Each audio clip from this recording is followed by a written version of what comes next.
normally we use master valve. Okay?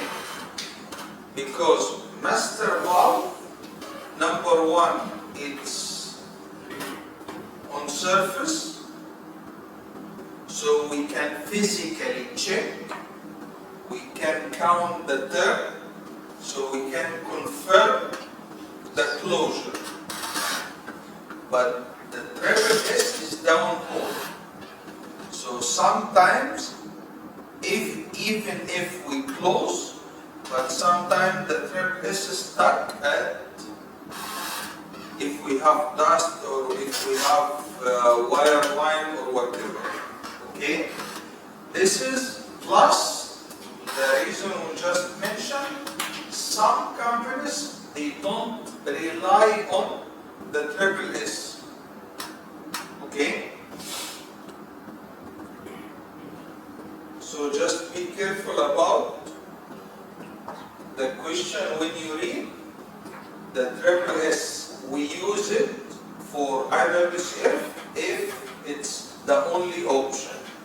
But if we have another option, so we prefer to go for the other option.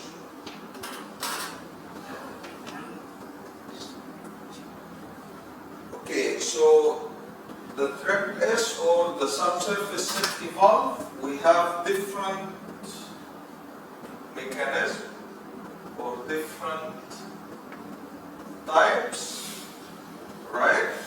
So this is the tubing retrievable, this is the wire line retrievable, subsurface and surface control.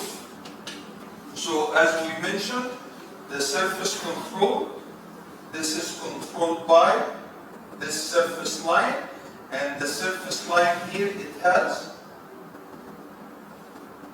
the connections. So these connections, it can leak, so it increases the possibility for pressure in the ends. Alright?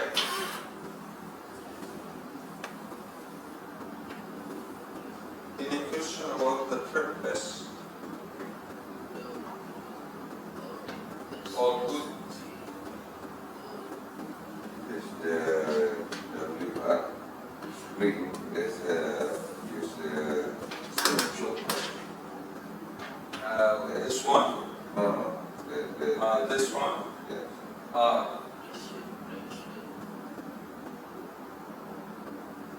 Yeah.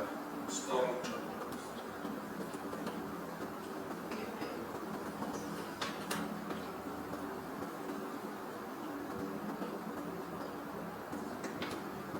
Okay.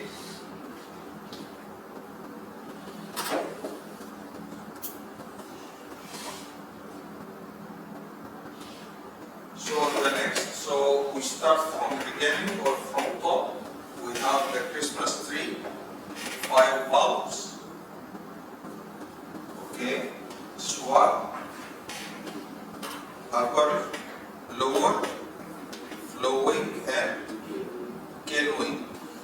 Okay, then we have the wellhead, the tubing hanger, wellhead, and then we got the triple S or the subsurface safety valve.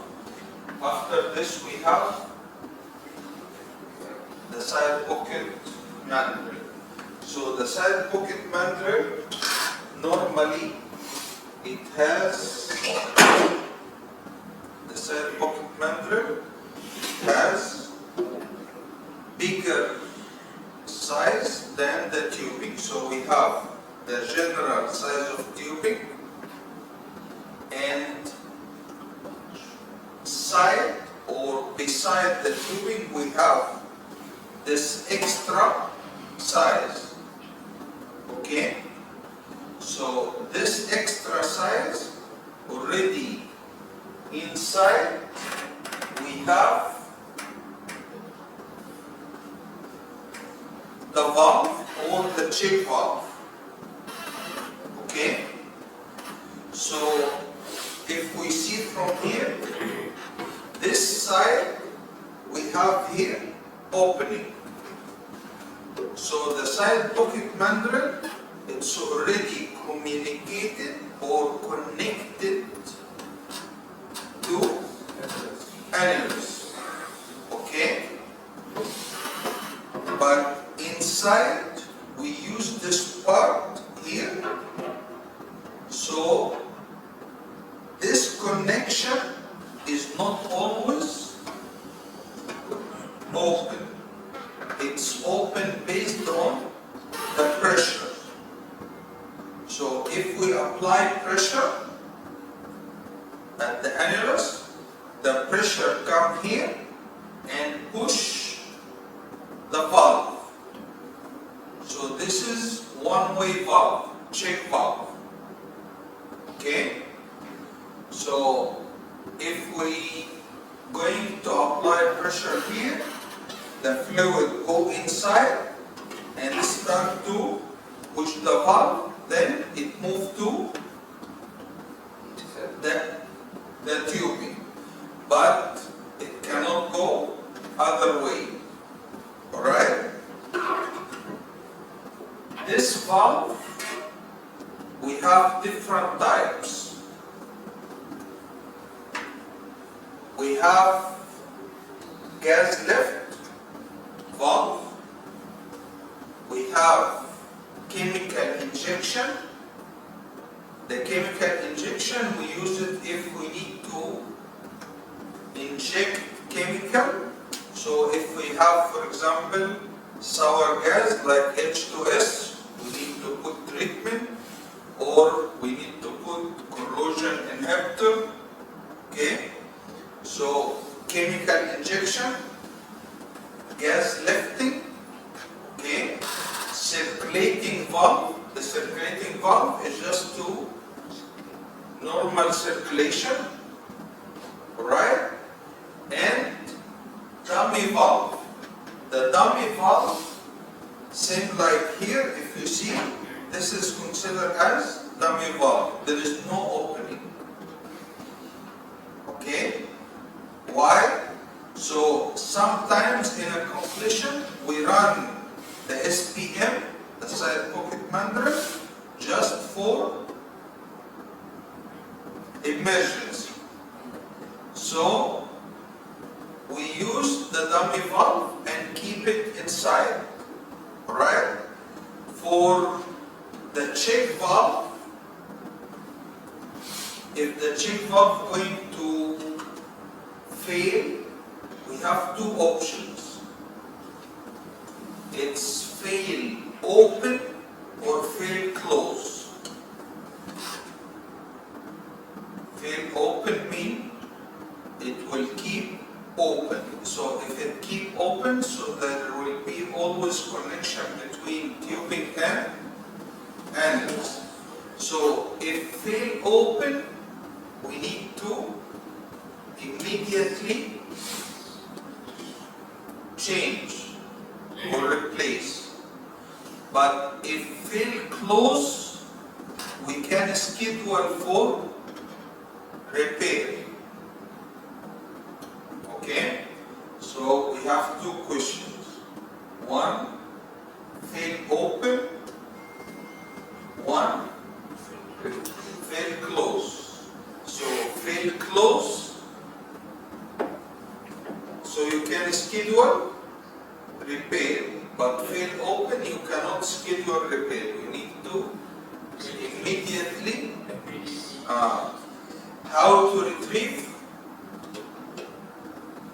We use the kick-over tool. So the kick-over tool, we run the tool, and when we run the tool, so the tool already has the arm, so the arm open here, stuck here, and start to engage and pull the valve. Okay? So So when we start to pull the valve, we take it to the surface, then replace, and then run back again. So if we have side pocket mandrel, or if we are doing gas lifting, so the gas lifting we have to have takeover tool on location, right? So we have multiple questions about the side pocket mandrel, right? So the side pocket mandrel, the function for the side pocket mandrel to accommodate for valves, check valve, gas lift, or chemical injection. Okay, this is the function. Okay, for the gas lift, when we use the gas lift, we use the gas lift in oil well or heavy oil production. Okay, for the chemical injection, if we are using for chemical injection, there is one question about the chemical injection. They mention in the question that our production, our oil produce CO2. Okay, so some people they confuse about the question because the CO2. Okay, the CO2 is acetic gas, so it makes corrosion. So we don't need to do chemistry. Okay, we don't need to care about the chemistry, but the conclusion or the concept that this one causes corrosion. Okay, so to avoid this, we need to pump in corrosion inhibitor. Okay, so that's why we use the SPM. So the SPM, the function for gas lifting, for chemical injection, we have one question about the acetic gas or CO2, alright? For circulating, we use it normally for circulation. So for circulation in general, and we will see after this, for circulation in general, we use SPM. The SSD. Okay. For circulation killing, we use SSD. Correct? Okay. What if the SSD cannot work? We have another two options. We have punch the tubing and the circulating valve from the SPM. Okay, so if the SSD is plugged, which one we use first, punch or the SPM? SPM. SPM first. Okay, why SPM first? Because there is a question asking why we use the SPM, or what's the advantage of circulating through the SPM. Okay, the main advantage we use the SPM, or one of the advantages, that the SPM location are known. Okay, because if we have the string, this is the string, we have here the SPM. Okay? So if we know